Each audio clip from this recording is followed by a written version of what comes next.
और उनके नाम पर जो ये गोविंद दशमी और इसका मेला लगता है, यदि आत्मा मरती नहीं है तो वह देख रही होगी। मैं उनको अपने शब्दों की शब्दांजलि से, भाव की भावांजलि से श्रद्धा सुमन अर्पित करते हुए उनकी कर्मस्थली को, जन्मस्थली को प्रणाम करता हूँ, नमन करता हूँ और वंदन करता हूँ। इस समारोह की अध्यक्षता कर रहे मेरे अनुज हमारे जनपद के प्रथम नागरिक के रूप में भाई साधु वर्मा जी, मेरे अनुज के रूप में अवध क्षेत्र की धरती से आए हुए अयोध्या के प्रभारी डॉक्टर मिथिलेश जी, मेरे मित्र और भाई रमाशंकर जी, मेरे अग्रज भाई कमलाकर द्विवेदी जी, बहू के रूप में बैठी हुई है पूर्व विधायिका अनिता कमल जी, दादा त्रिवेणी राम जी और मेरे साथी भाई धर्मराज निषाद जी और मेरे समस्त मंच पर आसीन जिला पंचायत सदस्य के समस्त साथियों और मेरे सम्मुख बैठे हुए जिला पंचायत के समस्त साथियों, पत्रकार बंधुओं और सबको जिनका मैं नाम जानता हूँ, ले नहीं पा रहा हूँ, क्षमा के साथ अभिवादन आप लोगों के उसमें प्रेरित करना चाहता हूँ, इसलिए क्षमा चाहता हूँ, क्योंकि क्षमा से बड़ा दंड कोई होता नहीं है। मित्रों, मैं जब से आया कि रहमन वेनर मर्द के देख कब मांगन जाए, रहमन वेनर मर्द के देख कब मांगन जाए, और उनसे पहले हुए कि जिन मुख निकट नाय। तो आपने जो मांगा नहीं हमसे कि आपने कुछ हमसे मांगा हो, क्योंकि साधु हमारा जिले का प्रथम नागरिक है और जिले का प्रथम नागरिक अध्यक्ष होने के नाते इसका यह दायित्व तो बनता है। ये अगर अपने जिद पर आता है, अपने बचपना पर, तब मेरी जेब टटोल लेता है, वो तो एक अलग चीज है। लेकिन आज जब मंच पर आया तो उन्होंने कुछ नहीं मांगा, तो बिन मांगे मोती मिले, बिन मांगे मोती मिले और मांगे मिले भी। इसी के कार्यक्रम में मैंने उत्तर प्रदेश के सभी मुख्यमंत्री योगी आदित्यनाथ जी से अपने इस सर्वोत्कृष्ट मेले को, इनकी जन्मस्थली कर्मस्थली मठ को पर्यटन के नक्शे पर दर्ज कराने के लिए उन्होंने विनय किया था, और यह उनके पर्यटन के नक्शे पर दर्ज होकर प्रथम किस्त 75 लाख रुपए की आवंटित हो गई है और उसका कार्य चल रहा है।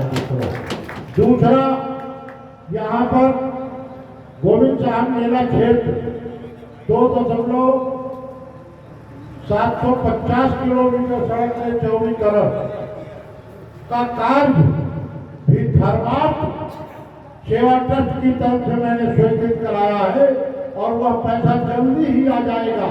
जो सड़कें यहाँ मेला के क्षेत्र में छोटी हैं, कम चौड़ी हैं, वो बड़ी हो जाएंगी और मेला यह प्रदेश नहीं पूरे देश के प्रारूप में ये अपना स्थान बना लेगा। निश्चित तौर पर मैं आपको यह आश्वस्त करना चाहता हूँ। यहाँ की जनता बड़ा रुष्ट है, सांस्कृतिक कार्यक्रम नहीं हो रहा, यह किसने कहा है कि नहीं हो रहा है। जिलाधिकारी महोदय ने, मैंने 3 बार वार्ता किया, आज आने के पहले मैंने फिर पूछा कि जाऊं कि न जाऊं। मैं जाऊंगा तो मेरा क्षेत्र है, लोग मुझसे पहले यही करेंगे कि आप घोषणा कीजिए, तो मैं, उन्होंने कहा नहीं, आप घोषणा कर दीजिएगा। तो आपको मैं ये आश्वस्त करके बताना चाहता हूँ कि सांस्कृतिक मंत्रालय और निदेशालय के द्वारा 2 टीमें आपको अवध क्षेत्र की सांस्कृतिक मंत्रालय के द्वारा ऐलान कर दी गई है। एक मध्य प्रदेश की फरवाही नृत्य जो हमारे जनजातियों में और उसमें नृत्य होता है, उसकी भी टीम कर दी गई है। तीसरी मथुरा की टीम जो है उसके लिए बात कर रही है।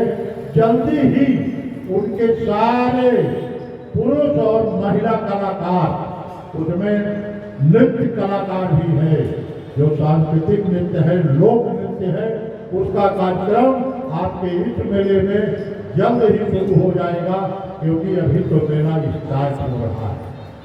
जैसे ही स्टार्ट होकर अपने उत्कर्ष पर पहुंचने वाला होगा, तो यह तीनों टीमें आपकी इस मेले में प्रतिभाग करेंगी, और जब तक आप चाहेंगे तब तक वो टीमें रहेंगी, और कोई भी शुल्क जो प्राइज आप दे देंगे पुरस्कार के रूप में, वह तो वो स्वीकार कर लेंगे। बाकी ऐसा कुछ नहीं है, न कोई कॉन्ट्रैक्ट है, न कोई टिकट है, न कोई कुछ है। वो फ्री ऑफ कॉस्ट आप सबको देखने को मिलेगा। एक बार पुनः अपने मंच को प्रणाम करते हुए, समस्त अतिथियों को, समस्त अपने देव कार्यकर्ताओं को नमन करते हुए देता हूँ अपनी वाणी को विराम। जय श्री राम। इस कार्यक्रम के अंतिम करने माननीय जिला पंचायत महोदय द्वारा मैं आग्रह करूंगा वो आए और अपने उद्बोधन के साथ इस कार्यक्रम का समापन करें।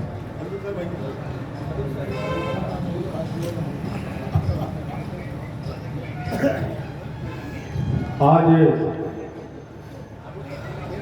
235वां मेला उद्घाटन समारोह के इस पावन पर्व पर